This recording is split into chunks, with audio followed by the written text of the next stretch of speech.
Hey guys, Dragon Ball for Life here today, and I'm back with another video. Now, today's video we're going to be reacting to Ultra Ego Vegeta is Disastrous by Saiyan Scholar. Now, this is part 2 of the Granola arc. I think he's going to have one more part after this, and that should be the end of, his little journey with this, which has been quite interesting. It's pretty cool. I really liked it. It's been a nice little thing, and some of my best videos have been reacting to this series. But like I said, after the series is done, I won't react to his channel for quite a bit because I don't want to piggyback off of anybody's channel specifically. I want to just do these to, give my input and a little bit of my, not only idea but my analysis on, what he got, because I think this idea is quite interesting because I really like power scaling and I like seeing this stuff, but I'm just not the type of person who would put in that much time to do that. So yeah, there's definitely some more videos I have. I'm going to be uploading right after this one. I'm going to be uploading part 3 of my, a complete guide to versus battles, and I just want to explain to those who haven't seen those and wonder what those videos are about. It's just basically a complete way to do versus battles. If you're gonna do versus battles between two characters from specifically two set different universes, I think there are kind of rules and structures that you have to follow if you're gonna do that, and you have to do it in a proper manner for it to work. And that's the whole point of that video, those videos that I made, that this little series, because I feel like there's a lot of channels with versus battles in it, but they just don't do it properly, and I think this is the most proper way you could possibly do it if you want to do that. So yeah, with that being said, let's get into it. We are at the final parts of the Granola arc, and now I will take you through the power of Ultra Ego Vegeta. This power scale is the manga only of Dragon Ball Super. Of course it is, you already know that, but if you're only watching from this point, I highly recommend you start at the very beginning to know where the numbers came from. But I do my best to explain what the hell is going on with the power creeps from what we've got in just the manga. I respect your views on the scale, but this series is my view. But hit the like button if you're a fan of this series. We've come a long way, guys. Every one of you subscribers means the world to me. Thank you so much for being here, and let's do this. Ultra Ego Vegeta is disastrous, and by that I mean the actual definition of the word. His power is catastrophic, harmful, fatal, destructive.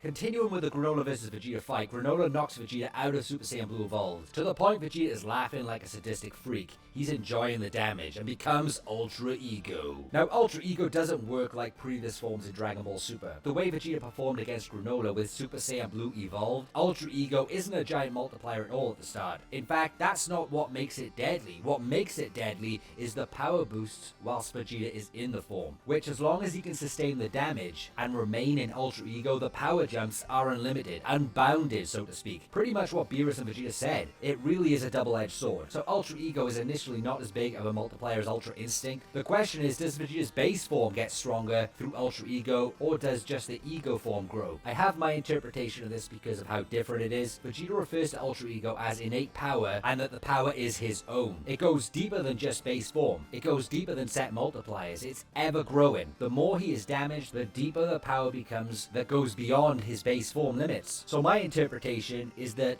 only the Ultra Ego form multiplier continues to grow. You could give it a set multiplier if you want, and then see the damage boosts amplifying Vegeta's base form, but then you're settling for the Ultra Ego multiplier being just a small bit above Super Saiyan Blue Evolved. But to be honest, it doesn't look that way to me. The manga portrays Vegeta's ego power growing, like a berserker state, and that's what. Okay, I want to stop right here because he's probably going to go more into what he thinks about that, but it is quite interesting. I didn't take that into consideration because we've been talking a little bit in the Dragon Ball community when he got Ultra Ego, oh, he gets stronger in that form and the more damage he takes. Though there's a lot of people who think that just because he has that means that because they said it makes no sense. If he gets stronger with the damage he takes, then how come he got beaten by damage?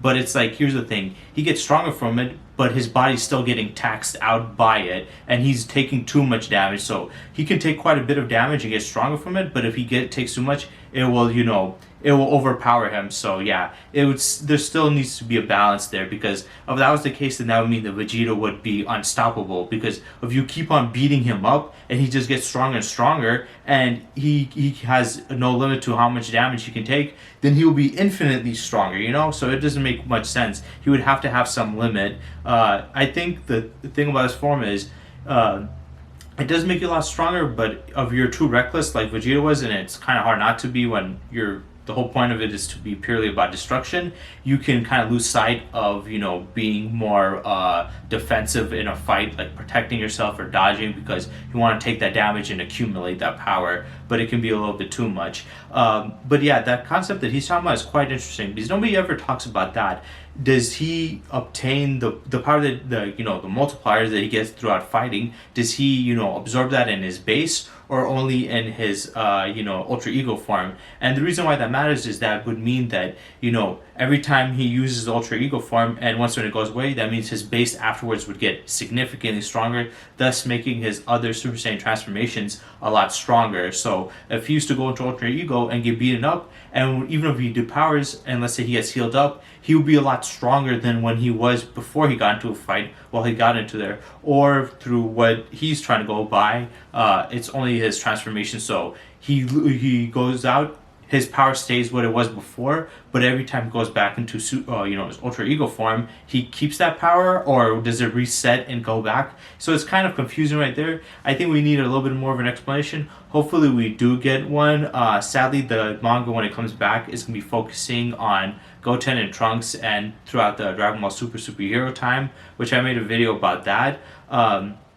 So we're not going to get more answers from these stuff right now. Also, Vegeta said something about now using it or something like that. We don't know if that's official or what. But yeah, there's a lot left up in the air with this form. The more we learn about this form, the more we learn about Hakai energy, and the more we learn about gods of destruction, and the more we learn about where Beerus's true power lies, and how much stronger he is. So yeah, it's quite interesting. That's what I'll go with. Think of legendary Super Saiyan and how power spikes happen in the fight, but this time Vegeta's ego form itself is amping. Before we continue our Dragon Ball Super Power Scale, I have something very useful for you scholars. You guys can enjoy the most affordable online protection with this steal Black Friday deal with Atlas VPN Premium.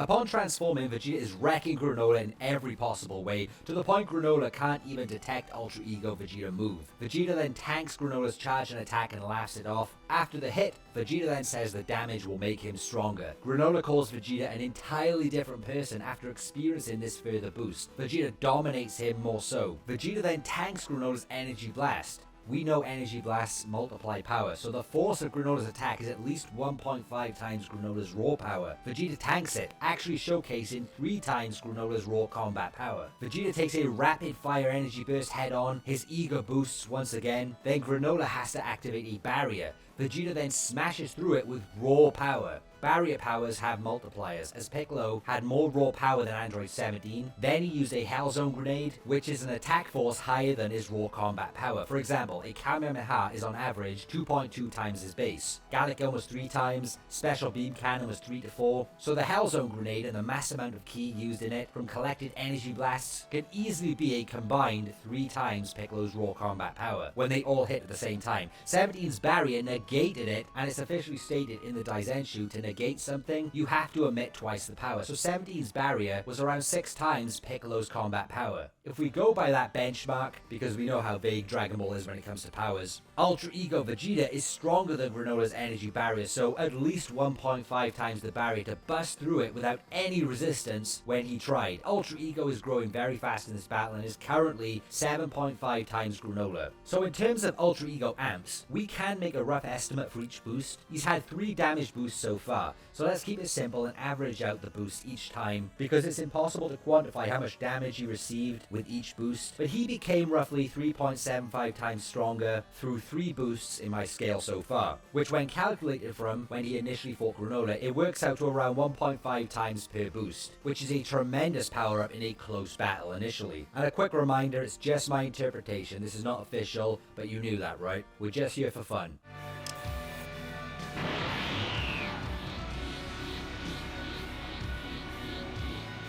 Vegeta then gets purposely damaged by Granola again to get another boost. Granola rips off Oatmeal and then attacks Vegeta again with the city and some more destruction, further amping Vegeta. Now here's the kicker. Saiyans aren't the only ones who start getting stronger in battle. It's at this point Granola reveals his cerulean blood now grows stronger in battle. So plot power up for Granola, give the man a round of applause. He actually matches Vegeta in battle.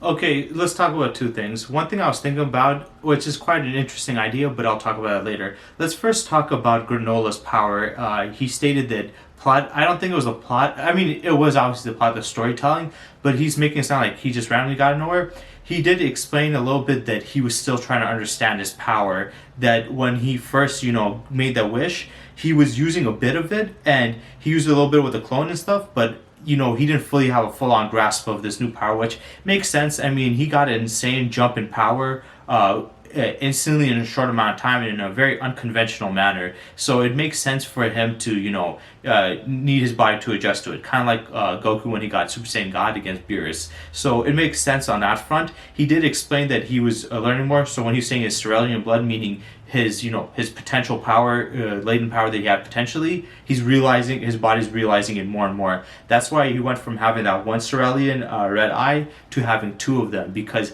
now his body fully was able to utilize it. And I think the reason why it was able to fully utilize it was because now he was in a challenge against oppositions that were pushing him to that extent, especially Ultra Ego. He pushed him enough where, because he got definitely a new amount of power, but he also got a new amount of potential on top of it, and that potential wasn't able to be met until he got a challenge that was able to make him rise up to that level, kind of like with Gohan, Gohan's power. So that's the way I saw it there. But I also thought of a cool idea for Vegeta for, let's say, for the next Frieza Black arc. How are we going to destroy Black Frieza or whatever? I think the best way they can do it is to amplify Vegeta's Ultra Ego form as much as possible. Because even if it's just the Ultra Ego form that gets the multiplier, instead of just, his base that transitions to all the other forms, even if it's just that, and it doesn't reset every time you go into it, then for Vegeta and then want to beat Frieza, Goku and Vegeta need to do some clever way of training. And I think the best way to train is to basically utilize Vegeta's form by having him go into Ultra Ego and having him fight against Goku. So you can have Goku using his true Ultra Instinct form or whatever versus Ultra Ego Vegeta. And this will obviously help out Goku utilize this ability more and realize, how Ultra Instinct works more against, an opponent that's on his level. But also this will, increase Vegeta's power, because every time Goku beats him up, he'll get stronger and stronger and stronger. And luckily for him, Goku won't be there to try to kill him, so he wouldn't have to worry about that either. So as he's fighting with Goku can beat him up multiple times, make him stronger and stronger, and if he taxes out, just give him, either a sensu bean or just give him some time to rest and heal up. So he can just, fight, get stronger, heal up, fight, get stronger, heal up. This would help out Goku, but especially Vegeta, multiplying his Ultra Ego form by quite high amount. And I think that would be the best possible way to beat Frieza. Not saying that they will do that, but I feel like if there was any strategic plan to beat somebody as powerful as Black Frieza, I think that would be the best way, is to utilize his Ultra Ego form and get him that stronger. But like I said, from what we heard a little bit from this manga, he might not be staying on it, because he said he's not the same guy he used to be. So he can't just focus on destruction, which kind of sucks because they gave him a cool ass form, which gave him a big leg up comparing to Goku. Even if Goku now is still stronger than him, it still gives him such a big advantage. So to take that away from him after we just saw it would be kind of a disappointment. So yeah, let's get back into it. At one point, and you can see what I mean about ridiculous power creeps in this arc. They happen so quickly in battle, but I will definitely count this. Granola equalizes Vegeta, but also damages Vegeta, giving him a further boost. Vegeta tanks Granola's oncoming rapid fire burst, so I put him at 2 times Granola at this specific point. Remember, it keeps changing, but then he gains another damage boost for Ultra Ego and he blasts Granola away. Vegeta begins to feel faint at this point. He's grown excessively and claims he's taken too much damage. The balance is off. Granola Granola gets up and of course gains another power boost because he's a Saiyan, I mean Cerulean. He blasts through and destroys Vegeta's energy ball, causing more damage to Vegeta, so another boost before Vegeta runs out of steam there. In this situation, it was blast versus blast. Granola hit a vital point of the energy ball with his double Sharingan. What's crazy is Granola's Cerulean blood is outpacing Ultra Ego's growth at this point, so whatever Vegeta climbs to, Granola exceeds it by a bit. A technique by the God of Destruction to help a Saiyan continuously grow unbounded is beaten in a race by a guy with 3 years left to live. I love Dragon Ball Super, but here we go. Granola chases down Vegeta and blasts him further. Yeah, once again, I want to talk about that. He mentioned already in the manga that he wasn't fully utilized or realized his power. So it's like Goku, once again, when he was Super Saiyan God for the first time against Beerus in Battle of Gods. It wasn't the fact that, Beerus was, what's the thing called? It wasn't the fact that, Goku was just getting random power-ups. It was that he got a higher amount of power with Super Saiyan God, but he still wasn't able to fully utilize it until he was pushed. And throughout the fight, he got insanely more stronger, so that's why. So I don't agree with this that Saiyans just get stronger. It's because he had a high amount of potential. Like I said before, he just didn't have anybody to really push it out of him. And Goku did quite a bit, but remember, his clone was enough to handle him, whereas Vegeta got significantly better to handle him. So I think Vegeta just pushed him to utilize more of his potential. I don't think it's him just getting stronger, because his assumption is that with that wish, that means that all the power that he got was instantly, he got everything, and there was nothing that his body had to acclimate to. But that's not true. His body was still acclimating to it, and Vegeta was helping the process speed up more because of how much power he had. So I completely disagree with his statement there. There was definitely an explanation to it that made it more understanding. So one more boost to Ultra Ego, but this is the one that reaches the limit and Vegeta falls out of Ego.